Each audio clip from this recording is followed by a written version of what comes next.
Christophe Sagna, la pépite sénégalaise des années 70. Eh bien, le bonjour au peuple sénégalais.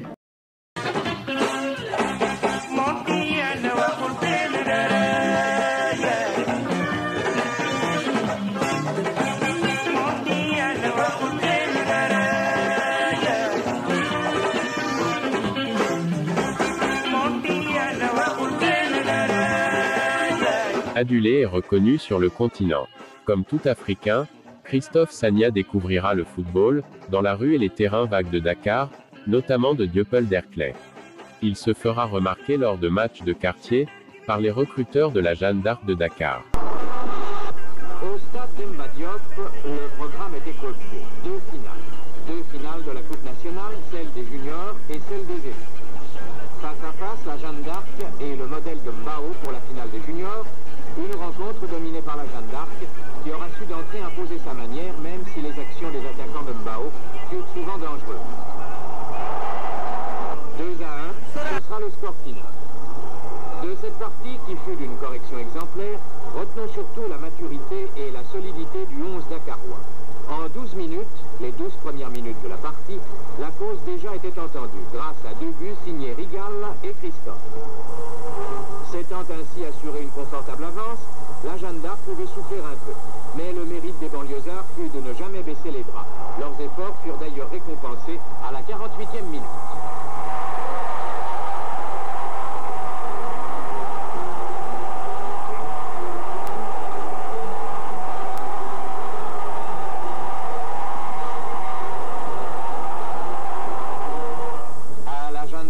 L'objet d'art tant convoité, mais le modèle de Mbao a été digne de son adversaire. À partir de 1973, il intégrera l'équipe première, qui était tenante du titre de champion du Sénégal, où grâce à sa bonne technique, il s'imposera vite fait, au milieu de terrain.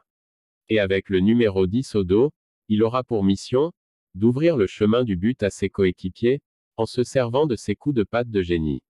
Pour sa première saison chez les Bleu-Blancs, 1973 à 1974, Jean-Christophe remportera la Coupe du Sénégal, en battant en finale l'ASFA de Dakar par 2-1, alors que la Jeanne d'Arc avait perdu les deux dernières éditions.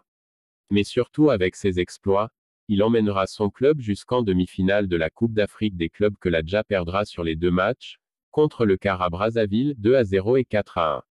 Joueur phare de la Jeanne d'Arc de Dakar avec qui il atteint le dernier carré de la Coupe d'Afrique des vainqueurs de coupe en 1975, il était considéré à l'époque comme une pépite à polir, et un talent à préserver.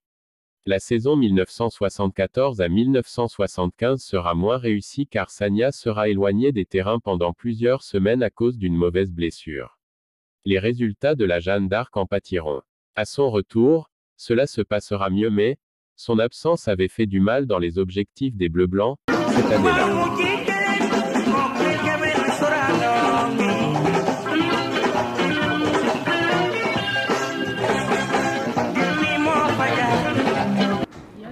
Je crois que tout cela, c'est de la faute des dirigeants. Ouais. Des dirigeants qui ne peuvent pas collaborer ensemble, qui ne peuvent pas travailler ensemble. Il y en a qui le font très bien et d'autres en dehors qui font tout pour que ceux qui sont là ne réussissent pas. Son parcours peut sembler banal aujourd'hui, tant les footballeurs sénégalais sont nombreux à jouer dans le championnat français, première nation étrangère représentée. Il faut dire que Jean-Christophe Sagna avait des arguments à faire valoir. Le numéro 10 petit format, 1,68 m, pouvait déjà se targuer de quelques belles performances sur le continent africain avant d'arriver en France. Voulant monnayer son talent à l'étranger, à une époque où presque aucun joueur ne traversait la Méditerranée pour tenter sa chance en Europe. Jean-Christophe Sagna, l'un des pionniers ouest-africains en la matière, choisira la France. Il portera les couleurs de Penmark Division 3 en 1976, puis Laval Division 1 pendant 5 années avec succès, puisqu'il est désigné meilleur numéro 10 du championnat en 1981, où il eut comme coéquipier Claude Leroy, Pierre Lechantre et Souleymane Camara, gaucher, entre autres.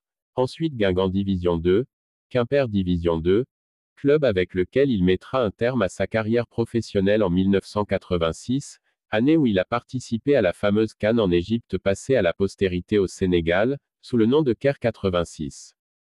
Ça fait très mal de retrouver la Jeanne d'Arc en deuxième division. Personne n'aurait jamais pensé à cela. Avec les Lions, il dispute encore une Coupe d'Afrique des Nations, en 1986, où il côtoie la légende sénégalaise, Jules-François Bocandé. Malheureusement, l'équipe sort au premier tour.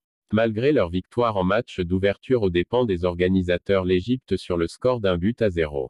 En 1987, Jean-Christophe Sagna prend sa retraite et ne prendra pas part aux belles prestations sénégalaises au CAN 1990 demi-finale, et 1992 quart de finale. S'il ne défendra plus jamais les couleurs de son pays sur les terrains, l'ancien footballeur l'a honoré à sa manière, en faisant sa promotion au comptoir de son bar, la Teranga.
Parce qu'à l'époque, il y avait le respect de l'adversaire. Ouais. Voilà. Et c'était de très beaux moments que je n'oublierai jamais de ma vie.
Au revoir au peuple sénégalais et merci pour tout ce que vous m'avez apporté.